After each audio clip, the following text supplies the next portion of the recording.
We should pursue David with all our forces now. Tonight, while he's weary and with little support, we can kill him without many losses. Hushai, what do you say? I think my learned friend is wrong. You know that your father and Joab and their best men are still strong soldiers. You strike at them now, they're like a wounded bear, ready to put up their angriest, bloodiest fight. If ever there was a time when David would be likely to frighten your men, it's now. Assalamu alaikum wa rahmatullahi wa barakatuhu. This video is going to be a follow-up on the last one, which was on the age of marriage and sex in the Bible. In that video, I showed from using biblical evidence that the age of marriage and sex was generally regarded as the onset of puberty, except for Numbers 31:18, which in light of Deuteronomy 21 verses 10 through 14 seems to suggest that sex with prepubescent children was also allowed. But this was obviously not the norm. It was an abnormal exception that is in the Bible. But the general rule was puberty was the marker for adulthood and maturity and was considered the minimum requirement for marriage and sex in the Bible. In this follow-up video, I will give evidence, inshallah, that I think is a potential blockbuster in the ongoing and seemingly unending debates between Muslims and Christians regarding the baseless controversy surrounding Prophet Muhammad's marriage to Aisha radiallahu anha. I don't think, as far as I'm aware, the evidence that I'm about to present has been brought up before. Many Muslims in the past have brought up the ages of Mary and Abishag and Rebecca, and these are all great contributions. But I don't think anybody has brought what I'm about to bring now. So this is something completely new, something novel, which I hope will contribute to the debate, and actually will maybe, perhaps, inshallah, settle the debate once and for all, and leave Christians with absolutely no arguments against Muhammad as far as the marriage to Aisha. You don't hear Jews making these arguments anyway, because Jews are smarter than Christians. They know that what the age of marriage is in the Bible. Christians are in a sense of denial. They've been thoroughly secularized, and they think wrongly that the Bible upholds these secular principles. It's just not the case. So this is really to silence the Christians once and for all, and inshallah I think the evidence that I will present will do that, God willing. So let's begin. Okay, so the topic that I'm going to discuss is something that has not been discussed before between Muslims and Christians, and that is the controversial issue regarding David and Bathsheba's marriage in 2 Samuel. I've talked about this before in a different article, but in this case, I wanted to ask a question that I don't think anybody has really asked before. How old was Bathsheba? And I think the reason people don't ask is because generally the Bible does not mention the ages of female characters, except in a few places. For example, the age of Sarah when she gave birth to Isaac, or around that time. But one of the reasons that Christians have tended to resist the evidence provided by Muslims regarding the age of marriage is because, for example, Mary's age when she gave birth to Jesus is not mentioned in the Bible. It doesn't say she was 12 years old or 13 years old when Jesus was born. Same thing with Abishag, right? Or Rebecca. And most of the evidence tends to come from the Jewish commentaries, the Talmud. Even though there's evidence from the Bible itself, the text, if you do the research, you can figure out the ages.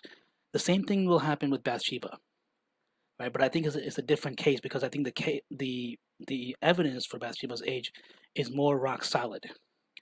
Now, let's just be very clear. The Bible does not say Bathsheba was such and such years old. It does not say that. Like I said, generally the Bible does not mention ages. for most of the female characters. Nevertheless, we can still work out her age at the time she married David based on two main sources, 2 Samuel and Psalm 55.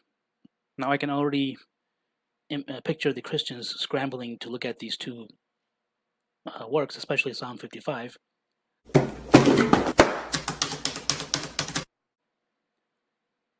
That's where the majority of the evidence will come from. The Babylonian Talmud states that Bathsheba, for example, it says she gave birth to Solomon when she was 6 years old. So that's not going to be my evidence. I'm not going to just say, look, the Babylonian Talmud says she was 6 years old. I'm going to show you the evidence from the Bible, why they came to that age. Now, I followed a much more conservative route, so the estimate that I will provide will be a little higher than 6. And that's only because I followed a more conservative route, just to be generous to the Christians. All right, so this is what the Talmud says. This is what got me started. I was just browsing the Talmud one day, and I came across this passage. This was in Sanhedrin 69b, and it just blew me away, because I'd never heard that before. So I started looking into it, and lo and behold, the evidence is pretty firm. And it revolves around another character in 2 Samuel, and that is a man named Ahithophel. Right, he was David's counselor, but he was also involved in Absalom's revolt to overthrow David. So he betrayed David, and the story goes that Ahithophel was a very good counselor. He gave good advice to everybody, including Absalom. But in the end, Absalom made a fatal mistake and followed the advice of another person, Hushai the Archite, who was actually a double agent for David. So so Ahithophel realized the plot would fail, and he went home and committed suicide. So what does he have to do with Bathsheba? Well, 2 Samuel 11:3 states that Bathsheba was the daughter of a certain Eliam.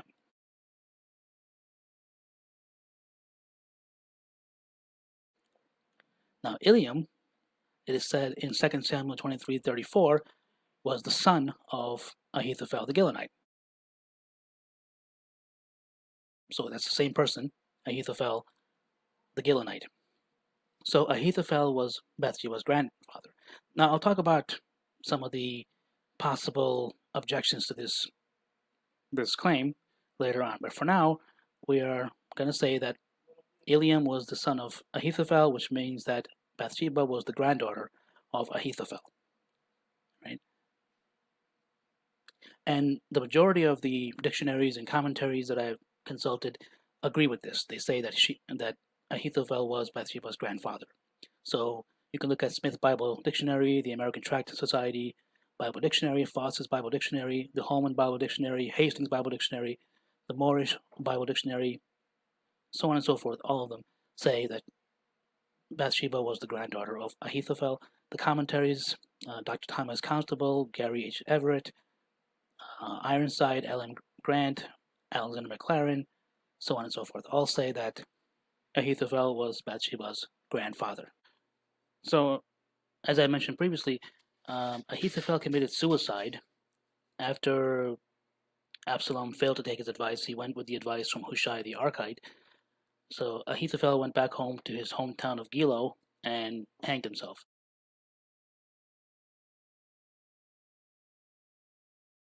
And that was the end of that. Eventually, Absalom also was killed in battle, and the coup attempt failed. Right? The reason that Absalom took Hushai's advice, and the Bible says this clearly in 2 Samuel 17:14, was that the Lord had determined to frustrate the good advice of Ahithophel in order to bring disaster on Absalom.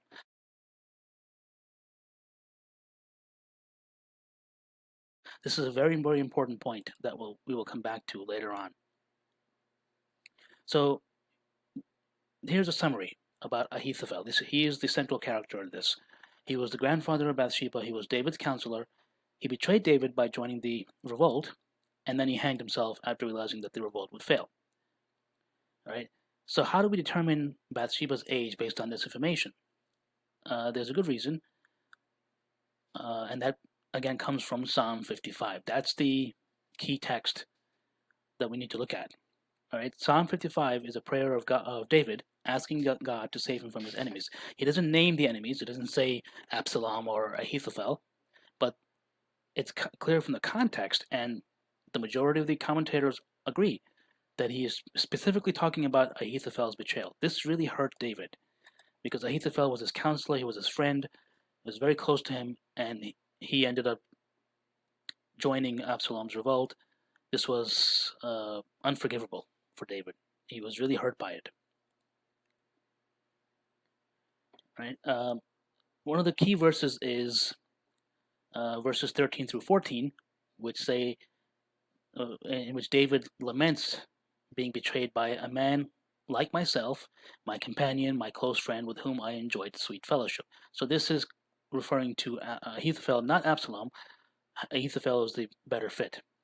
And again, this is the view of all the commentaries that I consulted. Barnes' Notes on the Bible says this is applicable to Ahithophel. The Talmud says this. The Targums say this as well. And Gill's exposition of the Bible quotes the Targum that verses 13 through 14 are referring to Ahithophel.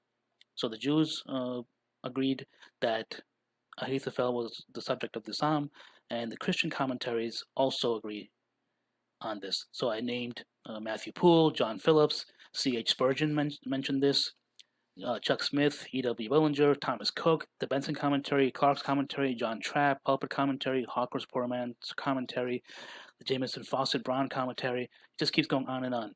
All these different commentaries, there's virtual agreement that Psalm 55 is referring to Ahithophel. A minority of scholars say that it's not referring to Ahithophel, but the reasons they give are pretty weak, in my opinion. All right, there's virtual consensus. Rashi, the great Jewish commentator, also identified Ahithophel. The Pirkei Avot also identifies Ahithophel as the subject of the psalm. And again, remember that the Jewish sources, all of them, said that Ahithophel was also the grandfather of Bathsheba. All right. Once we've established this, that Psalm 55 was talking about Ahithophel, now we come to the crucial verse, and this verse is specifically verse 23. All right. It says, "But you, God, will bring down the wicked into the pit of decay. The bloodthirsty and the deceitful would not live out half their days. But as for me, I trust in you." All right. This is the crucial section.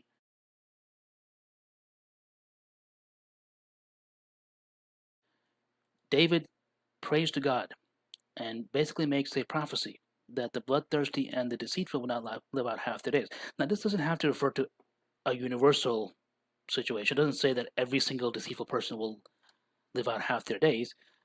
The commentators agree that it's referring to David's enemies in the context of the psalm. Right? But what does that mean? What does this mean when David said they will not live out half their days? Right? Again, the commentators say that the meaning is David's betrayers would not live half as long as people normally lived at the time. This is why it's so important to determine Ahithophel's age, because then we can determine Bathsheba's age at the time of these events. All right, so let's look at Benson's commentary. It said, not half so long as men ordinarily lived, and as they by the course of nature might have lived, but that they meet an untimely and violent death, which is what happened to Ahithophel. Barnes' Notes in the Bible says the same thing. The meaning is that they do not live half as long as they might do, and would do if they were not bloody and deceitful. The Pulpit Commentary adds that specifically the suicide of Ahithophel is referred to here. Both Ahithophel and Absalom met untimely deaths because they were bloody and deceitful men. All right, Gill's exposition of the Bible says, specifically quoting the Talmudic interpretation, the bloody and deceitful men do not come up to the half of the ordinary term of man's life, which is 70 years and 10. In other words, 70 years. Okay, so you can already see where I'm going with this. But let's keep going. Let's read some of the other commentaries. Trapp's commentary adds that these people will die in the flower of their age. right, come to an untimely end. So this is near consensus. All the scholars and the commentaries say this, that the verse is talking about the untimely end of the deceitful and bloody men, such as Ahithophel and Absalom. So what that means is Ahithophel must have died at a relatively young age. He was not an old man, as most people might assume. He was actually most likely a young man. And the video clip at the beginning of this video that I showed you from the movie on David depicts Ahithophel, I think, in a very accurate way. He's not shown as an elderly man. He's probably a man in midlife. So I think that's actually a very accurate portrayal. But the portrayal of Bathsheba is not accurate in that movie. Okay, so the next step now is to determine what was the average lifespan at the time. What was the normal lifespan? How old could people become in that time? And there is actually some information from the Bible for this. All right, so we already know that Ahithophel died by suicide. He hanged himself in his hometown of Gilo. And this actually shows that he was a very young man, because when Absalom announced his revolt, he was in Hebron, and he summoned Ahithophel to come there as well. So Ahithophel went from Gilo to Hebron, and then from Hebron, they both went to Jerusalem. All right, now when Ahithophel realized the plot will fail, he went back to Gilo and hanged himself. So he went from Gilo to Hebron to Jerusalem to Gilo in a span of a few days. This does not sound like an elderly man, right? And it's highly unlikely that an elderly man would do this, because we find in the example of Barzillai the Gileadite, who was an ally of David, he was 80 years old at the time. Okay, so the next step now is to determine what was the average lifespan at the time. What was the normal lifespan? How old could people become in that time? And there is actually some information from the Bible for this. All right, so we already know that Ahithophel died by suicide. He hanged himself in his hometown of Gilo. And this actually shows that he was a very young man, because when Absalom announced his revolt, he was in Hebron, and he summoned Ahithophel to come there as well. So Ahithophel went from Gilo to Hebron, and then from Hebron, they both went to Jerusalem. All right, now when Ahithophel realized the plot will fail, he went back to Gilo and hanged himself. So he went from Gilo to Hebron to Jerusalem to Gilo in a span of a few days. This does not sound like an elderly man, right? And it's highly unlikely that an elderly man would do this, because we find in the example of Barzillai the Gileadite, who was an ally of David, he was 80 years old at the time.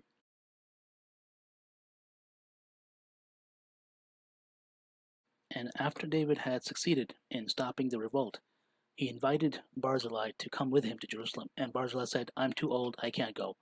Take somebody else with you." So there's no reason to think that Ahithophel was an elderly man who would have been going around traveling this great distances in a span of a few days. That's not what an old man would do. All right, so here's the map I showed before. This is Gilo. So he went from Gilo to Hebron, and then from here he went with Absalom all the way to Jerusalem, and then from Jerusalem he came all the way back to Gilo. So that's, again, a very long distance to travel in a few days. So he couldn't be an old man. All right, so but we know that Barzillai was 80 years old at the time. That seems to be the upper limit of the lifespan. And there's a verse in the Psalm 90:10, which says that our days may come to 70 years or 80 if our strength endures. So it's basically saying that 70 years was the limit, but 80 could be the upper limit. And notice how it says our days. Right, Psalm 55:23 says that the bloody and deceitful men would live half their days. So what's half of 70? 35. Half of 80 is 40. Right? So this is what I meant before when I said that I was going to follow a very conservative route. So we could say, as the Talmud says, the average lifespan was 70 years. But I'm going to be very generous and say, let's round it up to 80. Let's go to 80. Instead of saying 70, let's go with 80. That's the lifespan at the time. And if bloody and deceitful men will not live out half their days, that means that Ahithophel's age could not have been greater than 40 years.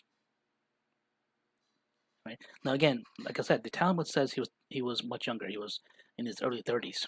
I'm following the conservative route, give the Christians some room for movement here, some maneuverability. So I'm going with the upper limit. And I'm going to say that Ahithophel was 39 years old at the time. So that makes him less than 40. Right? 39 years old, that was his age at the time of his death. Now again, the scholarly sources don't necessarily say this. They go with the lower estimate. The Talmud says he was 33 years old. Smith's Bible Dictionary says he was 32 years old. And he even gives his birthday and death, right, from 1055 to 1023 BC. This is the Smith's Bible Dictionary.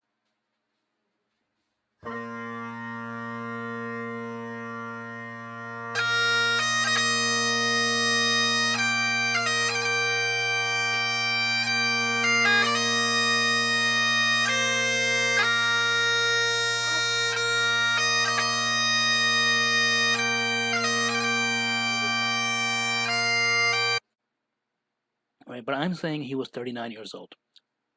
And since he was Bathsheba's granddaughter, now we can figure out her age. How old would she have been at the time of his death? She could not be older than 20. No way. So now you're saying, okay, so what? She was 20 years old. Not a big deal. That's perfectly reasonable that she was that old. But the problem is, Ahithophel's death occurred many years after the birth of Solomon. So this makes it really bad.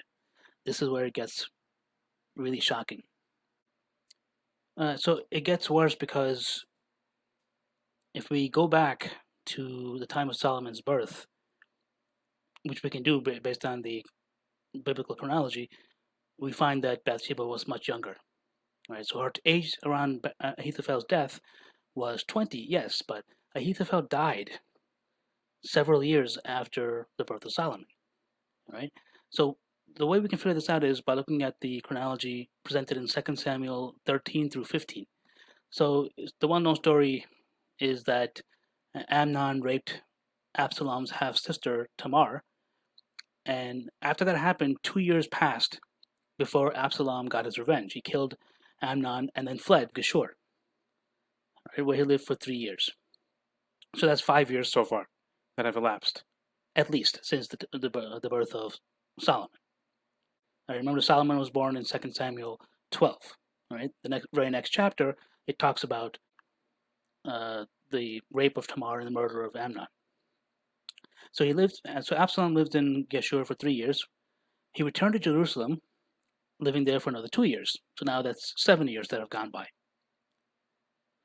And then sometime after that, the text is a little unclear, but it was probably at least 4 years later, Absalom began his rebellion. And that's around the time that Ahithophel joined him and then committed suicide. So that's 11 years that have gone by. We should remember that there is a textual variant in 2 Samuel 15:7. All right, so notice that the New International Version has a footnote at the end of 4 years. Some Jewish manuscripts, the Hebrew manuscripts, the Septuagint, they say 40 years. But most likely, and the scholars are generally agreed on this, the correct reading is at the end of 4 years. So there's probably a scribal error, and it just became commonplace in the manuscripts. So it was after 4 years that Absalom started his rebellion, sometime after that.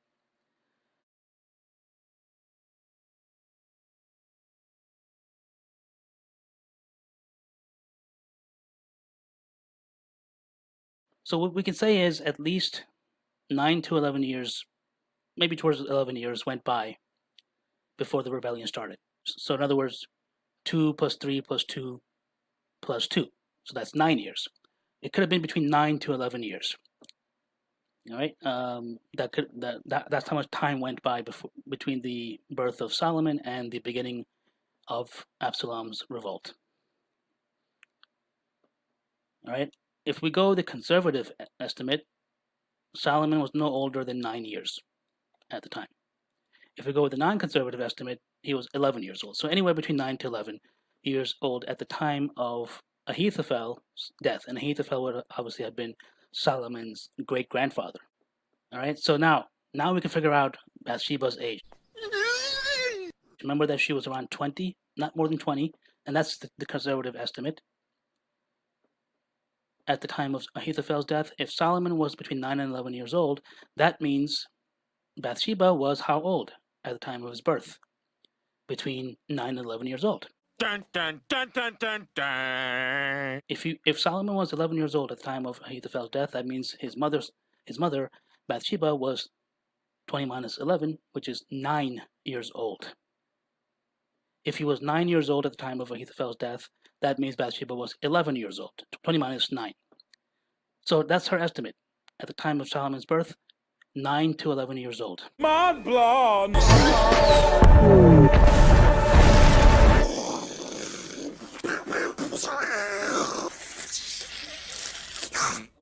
I know, mind blown, but that's what we come to. And again, you can see that I'm following the most conservative possible route in calculating her age. The Jewish sages estimated her age as 6 years. I'm giving you a little bit more leeway and saying she was probably 9 to 11 years old. But that's not the end of it. That's when Solomon was born. Remember that David took her before that. Solomon was the second child of David and Bathsheba. The first child died. So we have to allow for at least 18 months, 2 pregnancies between Solomon's birth and the first time David encountered Bathsheba. So that means she would have been around 7 to 9 years old. Mind blown.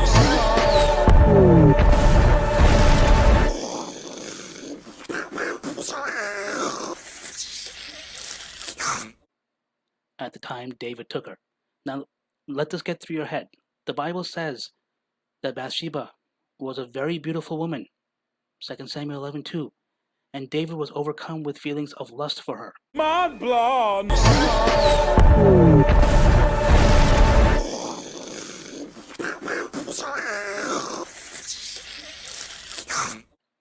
And he took her. And also it says that she was already married to Uriah the Hittite.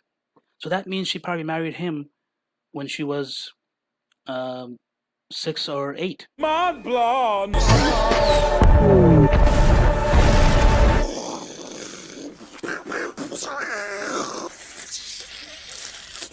Depending on her age. If she was between 7 and 9 years old when David first saw her, that means she must have married Uriah at some point earlier, maybe 6 to 8 years old.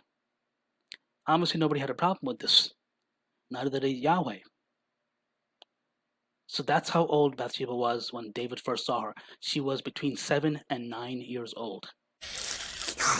Alright, now we can figure out David's age. So we know that Bathsheba was between 7 and 9 years old when David first saw her. How old is David at the time? This is where it gets really embarrassing for the Christians. We need to go to 1 Chronicles 29 to figure out David's age. Alright, in verse 1 of 1 Chronicles 29, David describes Solomon as young and inexperienced. Now this is where David is getting old, he's nearing death, he's trying to set everything, all his arrangements in order, get Solomon ready for the throne, and start building the temple and all these other things. So he describes Solomon as young and inexperienced. The 2 words that we need to look at in the Hebrew are for young and for inexperienced. And these words are listed right here. Strong's H 5288. Na'er. Na'er. Okay, so Solomon is Na'er, which means he's a young man. It could be used for a boy, even a child. So Gesenius' Hebrew Chaldee Lexicon describes Na'ar as referring to a man who could be about 20 years old. Okay, but it could mean even somebody younger. So it says it could also be used of a newborn child. So it's not very specific. It's very vague. But we're going to follow the conservative route and assume that he was 20 years old. Solomon was 20 years old. All right. The other word is this word. Strong's H 7390. Rach. Rach. Okay, rach, which generally is translated as tender, inexperienced, tender of heart, weak. All right. It's really the other word, na'ar, that helps us to figure out Solomon's age. All right. Ra'ak is also spoken of little children. So you get the impression that Solomon is supposed to be a little child here. All right. But I'm going to assume that he was around 20 because that's what na'ar also means. It could mean, obviously, Solomon was not a newborn child at the time, but he could have been somebody maybe 10 years old. But it has to be sometime after the revolt by Absalom. So we have to assume that he was probably around 20 years old. That's the safe assumption. That's the conservative assumption. So if he was 20 years old, and David, it is said, died around the age of 70, that means David was 50 years old when Bathsheba gave birth to Solomon. And Bathsheba at that time was 9 to 11 years old. Mad blood.